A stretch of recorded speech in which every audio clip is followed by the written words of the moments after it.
কেমেৰাৰ সন্মুখত জোতাৰ এতিয়া লেছ মাৰি দিলে তেওঁ কোটি টকাৰ বিজ্ঞাপন পায়। আজি এযোৰ জোতাৰ লেছ যেতিয়া মাৰে এটা বিজ্ঞাপন যে দিয়ে তাত কোটি টকা পায় হিমা দাসে। আপুনি ভাবক, খালী ভৰিৰে দৌৰা হিমা আজি ক'ৰ পৰা গৈ ক'ত পাইছেগৈ। এয়া হৈছে হিমাৰ প্ৰতিভা। আমাক যেনেকৈ ডক্টৰ লাগে, আমাক যেনেকৈ ইঞ্জিনিয়াৰ লাগে, আমাক যেনেকৈ মহাকাশ বিজ্ঞানী লাগে, আমাক যেনেকৈ অধ্যাপক লাগে, তেনেকৈ আমাক হিমা দাসৰ নিচিনা খেলুৱৈ লাগে, লাভলীনাৰ নিচিনা বক্সিং খেলুৱৈ লাগে, জুবিন পাপনৰ নিচিনা আমাৰ গোটেই জাতিটোক জাগ্ৰত কৰিব পৰা আমাক সংগীত শিল্পী লাগে। লাভলীনা বৰগোহাঁই, হিমা দাস, ৰীমা দাস, অংগৰাগ পাপন মহন্ত আৰু সৌসেদিনাখন আমাৰ মাজৰ পৰা গুচি যোৱা গোটেই আমাৰ জাতিটোক জগাই থৈ যোৱা এই জুবিন গাৰ্গ নামৰ সত্তাটোৱে আমাক কি শিকাইছে। মই আগৰ মানুহৰ কথা যদি নকওঁ, এই মানুহখিনি আমি দেখা আমাৰ প্ৰজন্মৰ প্ৰতিনিধিত্ব কৰা যিমানবিলাক নক্ষত্ৰ আছে এওঁলোকৰ গাত কি আছে? চাৰ্টিফিকেট আৰু মাৰ্কশ্বিটৰ পিছত অকল দৌৰা নাই।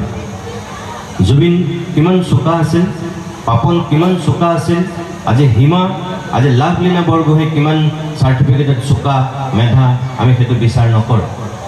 আমি তেওঁলোকৰ প্ৰতিভাৰ জোৰত আজি সেই পৰ্যায়ত তেওঁলোক উপনীত হোৱাটো দেখিছোঁ।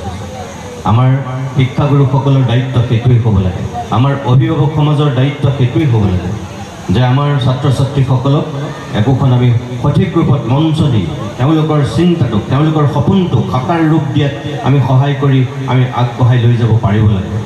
আজি লাভলীনাৰ দেউতাক মাকে যদি লাভলীনাক আগুৱাই নিদিলেহেঁতেন, আজি আপুনি মই সেইজনী লাভলীনা বৰগোহাঁইক নাপালোহেঁতেন। আজিৰ পৰা 10 বছৰ আগলৈকে লাভলীনা বৰগোহাঁইক অসমৰ মানুহে চিনি পোৱা নাছিল। আজি অসম আৰু অসমীয়া জাতি পৃথিৱীৰ বুকুত জীয়াই থাকে মানে এই অসম ভূখণ্ড যেতিয়ালৈকে এই ভাৰতবৰ্ষৰ ভূখণ্ডত জীয়াই থাকিব তেতিয়ালৈকে এটা নাম সোণালী আখৰেৰে লিখা থাকিব যে প্ৰথমগৰাকী অলিম্পিক বিজয়ী অসমৰ সুসন্তান কোন। কুইজত যদি প্ৰশ্ন হয় কোনোবা শিক্ষানুষ্ঠানত, তেতিয়াহ'লে তাৰ উত্তৰ এটাই হ'ব, ব্ৰহ্মপুত্ৰৰ বুকুৱেদি যেতিয়ালৈকে পানী বৈ থাকিব তেতিয়ালৈকে এই নামটোৱেই লিখা থাকিব যে লাভলীনা বৰগোহাঁই প্ৰথমগৰাকী অলিম্পিক বিজয়ী অসমীয়া। আজি ৰীমা দাসে এখন অসমীয়া ছবি নিৰ্মাণ কৰি অস্কাৰৰ দৌৰত নমাই দিছিল, প্ৰথমখন অসমীয়া ছবি যে অস্কাৰৰ দৌৰত নামিছিল। কোনোবাই ভাবিছিলে নেকি জ্যোতিপ্ৰসাদে আৰম্ভ কৰা সেই যাত্ৰা এদিন গৈ গৈ গৈ গৈ এনেকৈ সোণালী পথেৰে আগ্ৰসৰ হৈ এদিন অস্কাৰৰ নিচিনা প্ৰতিযোগিতাৰ দৌৰত এখন অসমীয়া ছবি নামিব বুলি? ব্লেইজ ৰকষ্টাৰ এখন অসমীয়া ছবি তেখেতে নিৰ্মাণ কৰি অস্কাৰৰ দৌৰত নমাই দিছিল। এয়া আমাৰ প্ৰতিভা। ধিং এক্সপ্ৰেছ হিচাপে খ্যাত হিমা কোনটো পৰ্যায়ৰ পৰা গৈ আজি হিমা দাস হৈছেগৈ। এই ধিং এক্সপ্ৰেছ উপাধিটো ক'ৰ পৰা পাইছে হিমাই? যাৰ ঘৰত সেই পৰিৱেশটো নাছিল, হিমা সেইখন ঘৰৰ পৰা ওলাই গৈছে যিখন ঘৰত এটা সময়ত অৰ্থনৈতিকভাৱে সেই স্বচ্ছলতাটোৱেই নাছিল।